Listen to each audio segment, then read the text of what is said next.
नमस्कार, मैं हूं आपके साथ दर्श शर्मा और आपने देखना शुरू कर दिया है चाय पर चर्चा। राजस्थान विधानसभा चुनाव के लिए मतदान 25 नवंबर को होगा।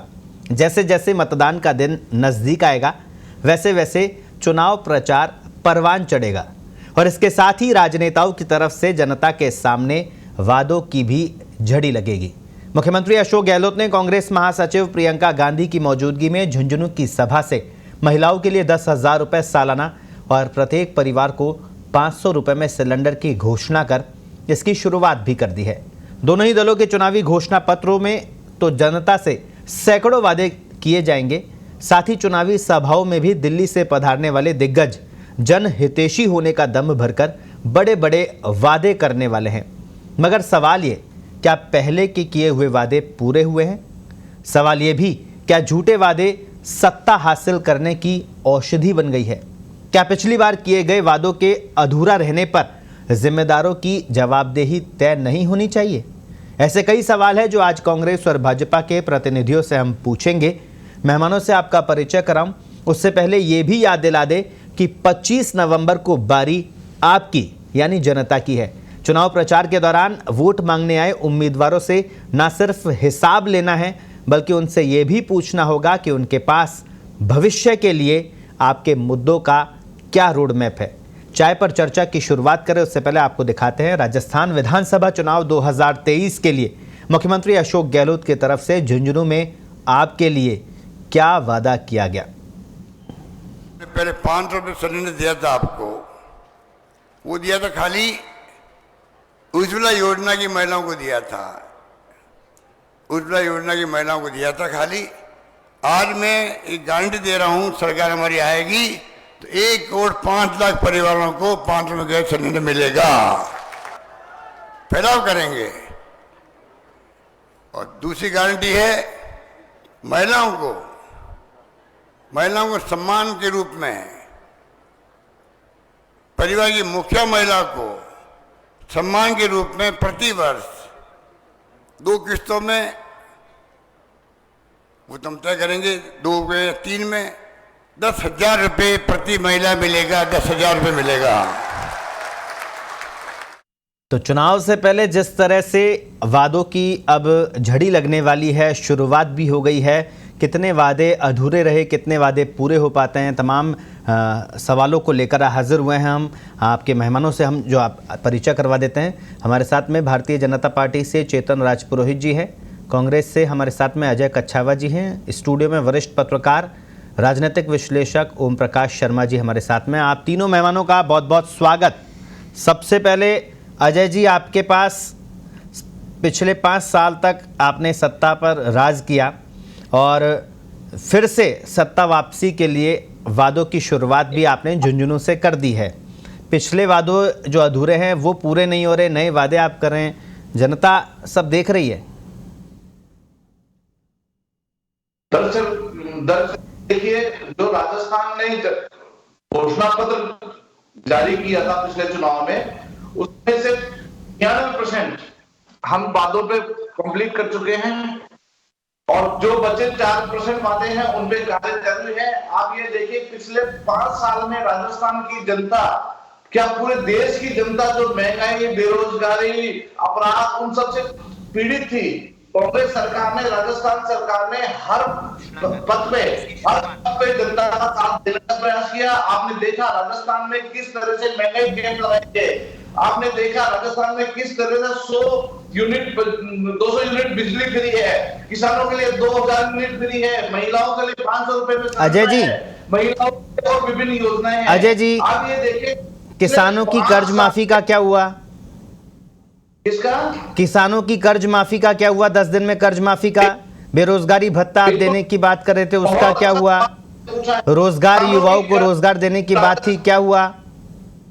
देखिए, राजस्थान में कर्ज माफी को लेके जो बात है कि राजस्थान में सहकारी बैंकों के द्वारा जितने कर्जे थे वो सभी कर्जे राजस्थान सरकार ने माफ किए। आप ये देखिए, राष्ट्रीयकृत जो बैंक थे, राष्ट्रीयकृत बैंकों के जो कर्जे थे उनको माफ करने के लिए केंद्र सरकार ने जो रोड़ा, तो आपने जब घोषणा पत्र बनाया था, अजय जी, पिछली बार अजय जी सुनिए, पिछली बार जब आपने घोषणा पत्र बनाया था तो क्या मोदी सरकार से पूछ के बनाया था, केंद्र सरकार से, कि राष्ट्रीयकृत बैंकों का कर्जा जो है आप माफ करेंगे? घोषणा पत्र आपका था। 5 साल से आप यही कर रहे हैं कि हमने तो कर दिए, मोदी सरकार नहीं कर रही है। जनता तो ये पूछ रही है कि क्या उनसे पूछकर वादा किया था क्या? हिंदुस्तान में जन कल्याणकारी सरकार बनती है। जन कल्याणकारी का काम क्या है? आपस में जनता के कार्यों में सहयोग करना, जनता के कार्यों में अड़ंगा लगाना नहीं। वो जो भारतीय जनता पार्टी ने जो एक काम किया है, उस काम का परिणाम हम इन चुनाव में देखना कि किस तरह से किसान और युवा और महिला, राजस्थान की जनता इनको देख रही है। जो हमने काम किया, इन लोगों ने उस काम को रोकने का प्रयास किया, उस काम को इन्होंने बंद करने का प्रयास किया। इन्होंने राजस्थान को बदनाम करने का जो प्रयास किया, चलिए, इन्होंने राजस्थान में पिछले 4.5 साल से जो इनकी निष्क्रियता थी वो जनता देख रही है। ये जनता देख रही है कि जो 25 के 25 सांसद राजस्थान की जनता ने भारत सरकार को दिए थे, भारतीय जनता पार्टी की सरकार बनाना को दिए थे, वो इसलिए नहीं दिए थे कि अजय जी आऊंगा आपके पास में, आऊंगा आपके पास में। चेतन राजपुरोहित जी हमारे साथ में है। अजय जी आऊंगा आपके पास में, चेतन राजपुरोहित जी हमारे साथ में है, वापस आपके पास आऊंगा। चेतन जी, राजस्थान में तो आपके पास में चेहरा है नहीं, जो एक ही चेहरा है उसके नाम पर आप चुनाव लड़ रहे हैं, तो सवाल भी उसी चेहरे को लेकर कर लेते हैं, क्योंकि पिछली बार तो आप विपक्ष में थे। मोदी सरकार ने भी जनता से बहुत वादे किए थे, लगभग सारे वादे, आधे से ज़्यादा वादे अधूरे हैं, और आप उन्हीं के चेहरे पर राजस्थान में चुनाव मैदान में हैं, जनता देख रही है। क्या कहेंगे, कब पूरे होंगे ये वादे?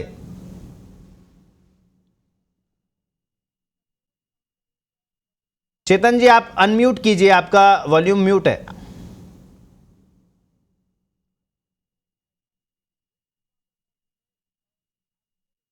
मैं तो अपने साथ रिकॉर्ड लेके आया हूँ, लेखा जोखा केंद्र सरकार का लेके आया हूँ। इतनी योजना है, किनारे के समय खत्म हो जाएगा, लेकिन योजनाएं पूरी नहीं होगी, पहली बात।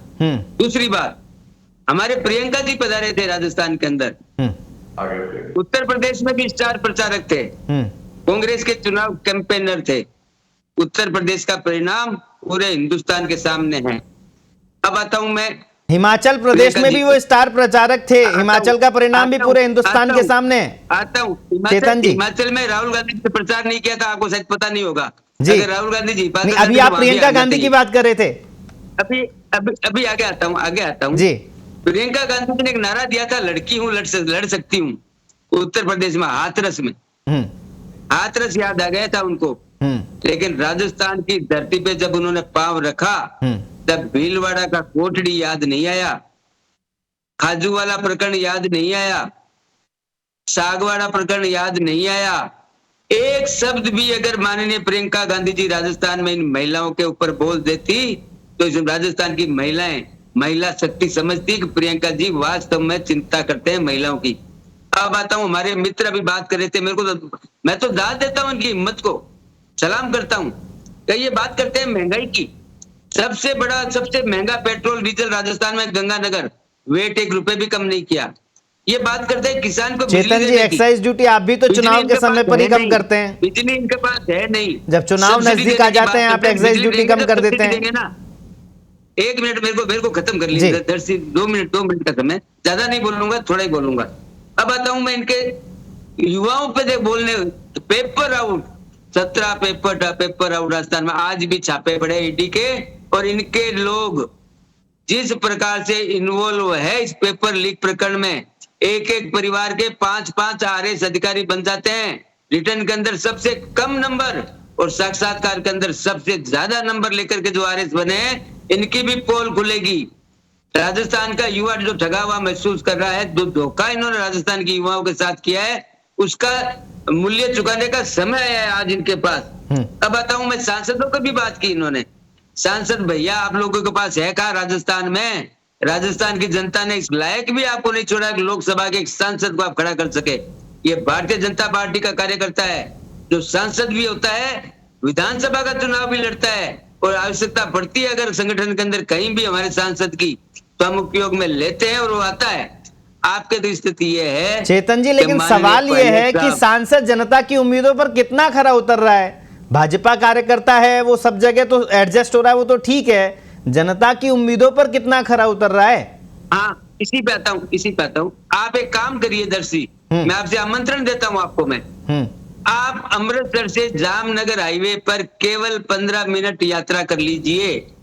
मैं बीकानेर का रहने वाला हूं। जब हनुमानगढ़ गया अभी 15 दिन के पहले इलेक्शन के संबंध में, जिस हनुमानगढ़ जाने में 4.5 घंटे बीकानेर में लगते थे, वहां 2 घंटे 10 मिनट में मैं पहुंच गया, और कोई टोल नहीं रोड के ऊपर। ऐसी शानदार रोड मैंने जीवन में आज तक नहीं देखी। मैं आपको भी आमंत्रण देता हूं और हमारे कांग्रेस के मित्र को भी आमंत्रण देता हूं कि जहां भी सुविधा हो, जरूरी नहीं है बीकानेर आए, जहां भी सुविधा हो, कम से कम चल के तो देखिए एक बार उस रोड पे, आप भूल जाएंगे।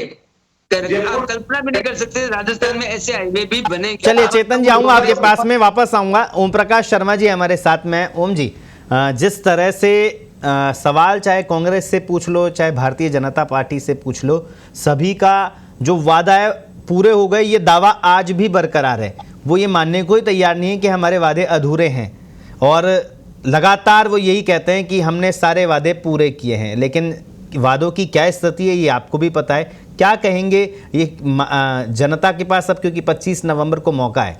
देखिए दर्श जी, अभी मैं दोनों को ही सुन रहा था, साथ में पार्टी के आपका सवाल था, लेकिन उसको घुमा फिरा कर चीज़ों को घुमाया जा रहा था। चुनावी वादों की हम बात कर रहे हैं। पिछले चुनाव तक चुनावी जो राजस्थान के चुनाव की बात कर, चुनावी वादे हुआ करते थे, और अब गारंटी एक शब्द आ चुका है कि अब गारंटी कार्ड, जैसे मुख्यमंत्री ने महंगाई राहत शिविर लगाए थे चुनाव से पहले, जब घोषणा हुई थी उससे पहले, तो एक राजस्थान में एक माहौल समझ में आ गया था कि हम अगर सत्ता में आना है या फिर लोगों को अपनी तरफ खींचना है तो कुछ गारंटियां दी जाएगी। और ये आया कहाँ से? आप दिल्ली चले जाइए, आम आदमी पार्टी ने बिजली फ्री, पानी फ्री, स्कूल में एजुकेशन फ्री, ऐसे तमाम चीज़ें, मोहल्ला क्लिनिक, तो वो एक मॉडल को अपनाया जा रहा है धीरे धीरे। आप राजस्थान की बात कर रहे हैं, कल मुख्यमंत्री ने 2 घोषणाएं की, 10,000 रुपये महिलाओं को और 500 रुपये सिलेंडर का। आज मुख्यमंत्री ने कहा है कि हम 2 दिन बाद में 5 और घोषणाएं घोषित करने वाले हैं ऐसी। तो ये घोषणाएं हैं, गारंटियां हैं, और ये नया शब्द आ चुका कि गारंटी है। अब भाजपा के सामने भी चुनौती है कि अब चुनाव में है तो जनता को लोक लुभावनी, जैसे कि एक परंपरा चली आ रही है कि घोषणा पत्र होता है, और घोषणा पत्र आज तक किसी भी पार्टी का पूरा नहीं हो पाया है, ना ही वादे पूरे होते हैं। तमाम दावे जरूर हैं कि हमने 80%, 90%, 95%, 99% वादे पूरे कर दिए, लेकिन कहीं ना कहीं वो 50% भी वादे पूरे नहीं हो पाते। एन वक्त होते कब है? जब ये चुनाव नजदीक आता है, अगला जो साल होता है, अंतिम बजट होता है। अब आप किसी भी, राजस्थान में चुनाव है, एमपी में चुनाव है, सीजी में चुनाव है, छत्तीसगढ़ में चुनाव है। राजस्थान में बात करें, हम जयपुर में बैठे, किसी जयपुर में कहीं एक राउंड लगा के आ जाएगी, 8 से 10 किलोमीटर के राउंड में, छोटी छोटी गलियों में नई सड़कें नजर आएगी आपको, कहीं पार्कों में रंग रोगन नजर आएगा। तो मशीनरी एक्टिव हो चुकी आचार संहिता से पहले। तो जनता को 5 साल के आखिर में सड़कें मिलती है, पानी की प्रेशर पूरा मिलेगा आपको, जहां वोट चाहिए वहां पर। तो ये सब चीजें जनता को भी इस आदत हो गई। आप पूरे 5 साल में देख लीजिए, किसी भी पार्टी की सरकार हो, यहाँ की कभी चाहे बीजेपी की हो या कांग्रेस की, जनता कब सड़कों पे उतरी अपने मुद्दों को लेकर? ये जनता ने कब सवाल किया कि वादे पूरे हुए कि नहीं हुए? जब तक जनता जागरूक, दर्श जी, यहाँ पर दिक्कत ये है कि जनता सवाल पूछती नहीं है, नेता उनके घर पे आते हैं। मैं उसी पे आ रहा हूं। आपने बोला, और ये पहली बार नहीं है, पिछले कई सालों से ये स्थिति है, जब चुनाव नजदीक आते हैं तो रंग रोगन, बेहतरीन सड़कें, पार्क ये नजर आते हैं। क्या जनता को ये समझ नहीं आ रहा? क्या जनता को ये दिखता नहीं है क्या? ये एक सवाल है। देखिए, जनता जब सामूहिक रूप से सोचने बंद कर देती है तो ये ऐसी चीजें नेताओं को भी, आप अगर अब जयपुर में कई जगह आप और अखबार राजस्थान पत्रिका पढ़ेंगे तो सड़क नहीं तो वोट नहीं, पानी नहीं तो वोट नहीं, बहुत सारे बैनर नजर आ रहे हैं विरोध प्रदर्शन में। मगर जैसे ही प्रत्याशी घोषित होता है, जैसे ही समाज का आदमी उनका आता है कि, और जैसे स्थानीय स्तर पर जो ये तमाम समीकरण राजनीतिक पार्टियां बनाती, तब ये सब चीजें मुद्दे गौण हो जाते हैं। और आप देखिए, जहां बहिष्कार होता है वहां पर वोट डलते हुए नजर आते हैं। जब सामूहिक रूप से जनता ये सोच ले कि ये करवाना है, हमें ये काम करवाना है, ये वादे पूरे करवाने, कछावा जी कह रहे थे हमने राष्ट्रीय सरकारी बैंकों को करा दिया, राष्ट्रीयकृत बैंकों का हमारी वो केंद्र सरकार की, अगर किसान सब एकजुट होते तो सरकारों को, चाहे मोदी सरकार को करना पड़ता या राज्य सरकार को करना पड़ता, होता मगर काम। मगर चीजें अटकती इसलिए हैं क्योंकि जनता ही जागरूक नहीं है और सवाल नहीं पूछती। सवाल नहीं पूछने के कारण इनके हौसले बढ़ रहे हैं। जी, जैसे जैसे चुनाव की घड़ी नजदीक आ रही है वैसे वैसे राजनेताओं और राजनीतिक दलों की तरफ से वादों की झड़ी भी लगती नजर आ रही है। हमारे साथ में अजय कच्छावा जी हैं कांग्रेस से। अजय जी, निश्चित तौर पर आपका दावा है कि आपने वादे पूरे किए। बहुत कुछ छोटी छोटी चीज़ें मैं आपको बताना चाह रहा हूँ क्योंकि हमारे पास में फिर वक्त की कमी हो जाती है। इस वजह से किसान कर्ज माफ़ी, बेरोजगारी भत्ता, युवाओं को रोजगार, प्रत्येक महिला को मोबाइल, चिरंजीवी योजना, भ्रष्टाचार पर जीरो टॉलरेंस, इन सब मुद्दों पर आप एक बार जवाब दे दीजिए। क्या कितने पूरे हुए? कैसे जनता अपने आप को ठगी महसूस करी? कैसे युवा जो है अपने आप को ठगा महसूस कर रहा है? देखिए, कांग्रेस की नीयत में हमेशा आम जनता के हित के लिए काम करना है। मैंने आपको बताया किसान ऋण माफी सहकारी बैंकों की राजस्थान सरकार ने की और केंद्रीकृत बैंकों की जो माफी थी वो केंद्र ने। अजय जी, ऋण माफी का वादा आपने केंद्र से पूछकर नहीं किया था। एसीबी को, शर्मा जी, एसीबी को इतनी खुली छूट थी कि वो आरबीएससी मेंबर तक, कलेक्टर से लेके। अब अजय जी एक मिनट में आपकी इस पर भी एक बार एक सवाल और आ जाता है। एसीबी को आपने खुली छूट दी। एक मिनट अजय जी सुनिए, अजय जी सुनिए तो सही, सवाल पूछ रहा हूं। अजय जी, एसीबी को खुली छूट आपने दी लेकिन अभियोजन की स्वीकृति सरकार ने नहीं दी। नहीं जा सकता था, लेकिन आज की तारीख में श्रीमान ऐसा लगता है भाषण दे रहे हैं, चुनावी रटा है और वही बातें बोलते रहेंगे। और आप देखिए कि राजस्थान में कोई भी अपराध हुआ है तो अपराधी 24 घंटे के अंदर अंदर जेल के सलाखों के पीछे रहा है।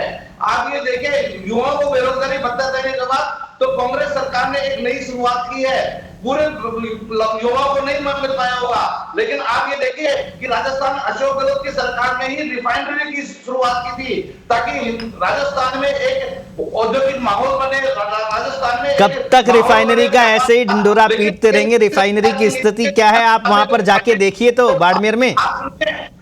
ईआरसीपी को लेके जिसके तरह बंबई दिल्ली कॉरिडोर पे औद्योगिक कॉरिडोर बनना था, जिस कॉरिडोर पे पानी की व्यवस्था ईआरसीपी के माध्यम से करनी चाहिए थी। चलिए, ऐसा लगता है प्रवक्ताओं को ये सिखाया जाता है जब जवाब नहीं हो तो लगातार बोलते रहो,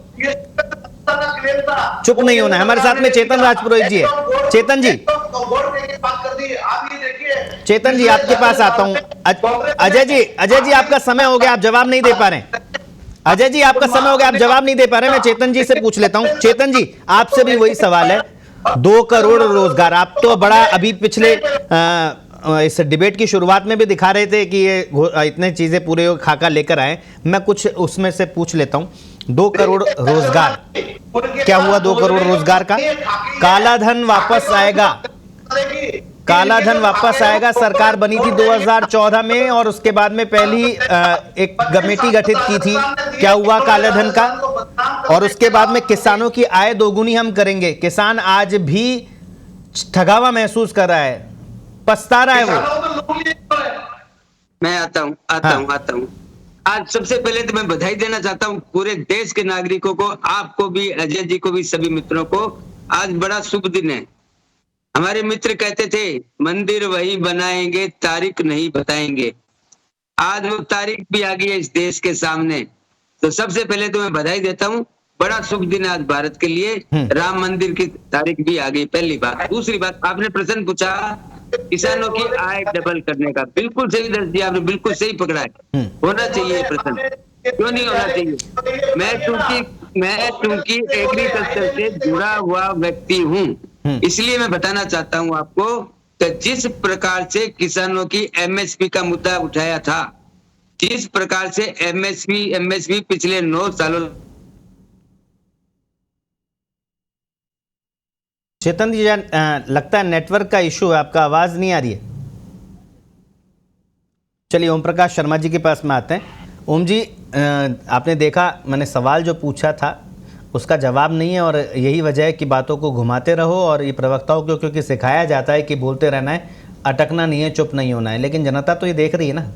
देखिए, जनता सब देख रही है, समझ रही है और वो उसको विश्लेषण करके मतदान भी करती है, मगर उसकी संख्या बहुत कम है। आज भी बहुत सारी जो भीड़ है वो नाम पर, चेहरे पर, जाति समाज के नाम पर मतदान कर रही है। यही कारण है कि जनता को ट्रैप में लाया जाता है कि 4 वादे कर दिए, फिर नया वादा कर दिया, फिर अगली बार नया वादा कर दिया, वो पिछले वाले वादे भूल गए और अब नया वादा आ गया। सबके सामने आंखें चमक जाती, ये नया वादा आ गया। हो क्या रहा है, अब कंपटीशन चलेगा। राजस्थान में भी चुनाव है कि कांग्रेस ने ये वादा कर दिया, अब इसका तोड़ क्या है, तो नया वादा, युवाओं के लिए वादा, महिलाओं के लिए वादा। तो ये वादे पे वादे, गारंटी वादे, चाहे वो कुछ भी गाना करो। था वादे हैं वादों का क्या। अब वादे गए, अब गारंटी आ गई और गारंटियां बहुत सारी दी जाएगी। और जनता के लिए भी पत्रिका टीवी की अपील है, पत्रिका ग्रुप की अपील है कि वादे नहीं, और हमारा अभियान भी चल रहा है जागो जनमत, और कि जन प्रहरी अभियान भी है कि सही उम्मीदवार चुने, सही पार्टी को चुने और जो जिस तरह के चुनावी वादे हैं, प्रलोभन है, उसमें ना आए और अपना मतदान करें। वादों पे वापस आते हैं। कांग्रेस ने भी वादे किए, अभी भी कर रही है, भाजपा भी बहुत सारे वादे करके आ गई। मगर होता क्या है कि वोट स्विंग जब होता है एन वक्त पर, मुद्दे जब बदलते हैं, तब कई बार ये घोषणाएं, गारंटियां और ये वादे साइड हो जाते हैं और जो एजेंडा जो चलता है उसके अकॉर्डिंग जनता उसके पीछे चली जाती है। चेतन जी शायद आ गए हैं वापस। चेतन जी अपनी मेरे सवाल का जवाब दीजिए। मैं इसी में बताना चाहूँगा कि अगर आप किसी कहीं पर जाएंगे, आज महंगाई, पेट्रोल की बात करते हैं, जब कांग्रेस सरकार से पूछते हैं राजस्थान में तो वो बोलते हैं भोपाल में बहुत महंगा है, राजस्थान से महंगा भोपाल में है। बीजेपी वालों से पूछोगे तो बोले गंगानगर में पेट्रोल महंगा है। महंगाई के लिए बीजेपी वालों से पूछो, मैंने महंगाई कहाँ है, विकास होगा तो ये चीज़ महंगा होगा। कांग्रेस से पूछो तो बोले बहुत महंगाई है, हम महंगाई राहत शिविर लगा रहे हैं। तो दोनों ही पार्टियों के अपने अपने जवाब हैं, जनता इन दोनों के बीच में पिस रही है। निश्चित तौर पर जनता पिस रही है। चेतन जी आगे। चेतन जी आवाज आ रही है? हाँ बिल्कुल आ रही है। हाँ चेतन जी अपनी बात को पूरा कीजिए। एक सवाल यही है क्योंकि महंगाई का आपने जिक्र किया था, 2014 से लेके अभी तक 9 साल हो गए हैं तकरीबन, केंद्र में आपकी सरकार है, अच्छे दिन आने का इंतजार आज भी जनता कर रही है, खासतौर पर महंगाई को लेकर। अच्छे दिन आए ग्रामीण किसानों के, अच्छे दिन आए, पेट्रोल 108 रुपए पहुंच गया है माध्यम से किसानों के। ऐसा अच्छे दिन नहीं चाहिए चेतन जी, ऐसे अच्छे दिन नहीं चाहिए। जिस प्रकार से क्या मकान मिले, मैं खुद एक गांव का निवासी हूँ। अब आता हूँ किसानों के मुद्दे पे आता हूँ। आपने बहुत अच्छा प्रश्न पूछा था कि किसानों की आय दुगनी कैसे की। ये मोदी जी की सरकार है, ये प्रधानमंत्री जी बीजेपी की सरकार है। जिसकी नींव रखती है उसका उद्घाटन भी प्रधानमंत्री जी करते हैं। आपने देखा होगा, ये भारत के इतिहास में पहली बार हो रहा है ऐसा काम कि राजस्थान की जनता जिस प्रकार से प्रभावित हुई है, लाभान्वित हुई है, बड़ी सूची है। चलो इसको छोड़ता हूं, मैं आगे आता हूं। हाँ। हमारे कांग्रेस के मित्र बहुत अच्छी बात कह रहे थे, गारंटी। राजस्थान की जनता कह रही है एक धोखा खा चुके और खा सकते नहीं। ऐसा कोई सगा नहीं जिसको इन्होंने ठगा नहीं। एक बात कह के अपनी बात को विराम दूंगा। ये गारंटी लागू करते हैं, ये घोषणाएं करते हैं, लेकिन टर्म्स और कंडीशन कब लगाते हैं दर्श जी, आपको पता है? टर्म्स और कंडीशन ये तब लगाते हैं जब इनके इम्प्लीमेंटेशन का समय आता है। यही इन्होंने ओपीएस में किया, यही इन्होंने गैस सब्सिडी जो 500 रुपए बीपीएल की बात की थी इन्होंने, 75 लाख बीपीएल परिवार है, 17 लाख इन्होंने दी, बाकी को छोड़ दिया इन्होंने, क्योंकि इनको पता ही नहीं था कितने बीपीएल परिवार राजस्थान के अंदर है। ओपीएस के बारे में इन्होंने अध्ययन नहीं किया और ओपीएस में टर्म कंडीशन अब लगाई। चेतन जी आपने अभी एक बात बोली है, चेतन जी उसी पे एक सवाल कर लेता हूँ। आपने एक बात बोली है, ये मोदी सरकार है जिसकी नींव लगाती है, उसका उद्घाटन भी करती है। 2014 में सरकार आई, काले धन को लेकर कमेटी बनाई, आज तक इंतजार कर रही है, काला धन कब आएगा? हाँ यही तो अशोक गहलोत जी आज बोल रहे थे, आज यही तो बोल रहे थे। ईडी जो छापे डाल रही है, ईडी जो काला धन, आपने ये गहलोत जी डोटासरा जी को देखकर आपने फैसला किया था जो स्विस बैंकों में जो जमा है वो उसको लेकर कहा था।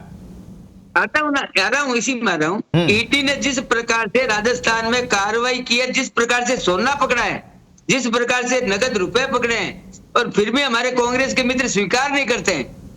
अरे भाई कुछ गलत नहीं किया है तो सोना जब तपता है ना तो कुंदन होके निकलता है। चलिए वक्त की हमारे पास में कमी है चेतन जी, तो साफ होकर के निकलेंगे बिल्कुल जी। लेकिन आपको डर क्या सता रहा है कि ये सारा काम पेपर लीक का 1-2 जगह से हुआ है। उनके सरगनों को पकड़ना जरूरी है, छोटी मछली को पकड़ने से कुछ चलिए नहीं होता है। चेतन जी, वक्त की जब कमी है, तक ओम प्रकाश आप जी से उनके- फाइनल कमेंट ले लेते हैं, उसके बाद में विराम देंगे जी। देखिए, चुनावी वादे हैं और वादे और भी होंगे, जनता को समझना है कहने को, क्योंकि आज जब सवाल पूछने जाएंगे राजनीतिक पार्टियों से तो उनके पास बताने के लिए, गिनाने के लिए बहुत कुछ है, काउंटर करने के लिए बहुत सारी चीज़ें, क्योंकि सबके पास बहुत सारी चीज़ें मैटर है। कमियां दोनों ही तरफ है, जनता की तरफ से भी और पार्टियों की तरफ से भी। जनता सवाल नहीं पूछती, पार्टियां वादों पे वादे करती रहती है और लुभाने के लिए ऐसे वादे आमतौर पर किए जाते जी। हैं। लेकिन देखना ये कि कितना इम्प्लीमेंट ज़मीनी स्तर पर होता है। जैसे चेतन जी ने एक बात अच्छी कही कि जब राजनीतिक दल, सभी राजनीतिक दल घोषणाएं तो बहुत करते हैं, जब इम्प्लीमेंट करना होता है तब उनकी नियम शर्तें वो छुपी हुई होती है, नियम शर्तें छोटी सी, वो बाद में आती है कि आप इसके लिए एलिजिबल नहीं हो, तब वो एक चीज़ जो है वो अक्सर देखने को मिलता है इसमें। जी, निश्चित तौर पर वादे हैं, क्योंकि अब चुनाव है तो वादे भी होंगे और इरादे देखने हैं आपको अब जनता, क्योंकि वक्त आपका है और क्योंकि बहुत सारे जितने भी तमाम राजनीतिक दल हैं वो आपसे वादा करेंगे, लेकिन आपको ये देखना है कि उनका इरादा क्या है। उस इरादे को देखकर सही को चुने, क्योंकि पत्रिका भी लगातार अभियान चला रहा है, जागो जनमत जन प्रहरी पत्रिका जन प्रहरी अभियान में वही है, वही चुने जो आपके लिए सही हो। तो आपसे हमारी भी गुजारिश है कि क्योंकि 25 नवंबर को जब मतदान का दिन है, आपको अपने जहन में ये बात हमेशा ध्यान में रखनी होगी कि 5 साल के लिए आप इसको चुन रहे हैं और आपके भविष्य का रोड मैप यही तैयार करने वाले हैं। आपके वादों पर कौन खरा उतरेगा ये आपके लिए ज़रूरी होनी चाहिए, बजाय आपको किसी भी राजनीतिक दल या फिर निजी स्वार्थ के। आप सभी मेहमान इस चर्चा में शामिल हुए, इसके लिए बहुत बहुत शुक्रिया। फिलहाल के लिए आज इतना ही, कल फिर हाजिर होंगे एक नए मुद्दे के साथ। मुझे दीजिए इजाज़त, नमस्कार।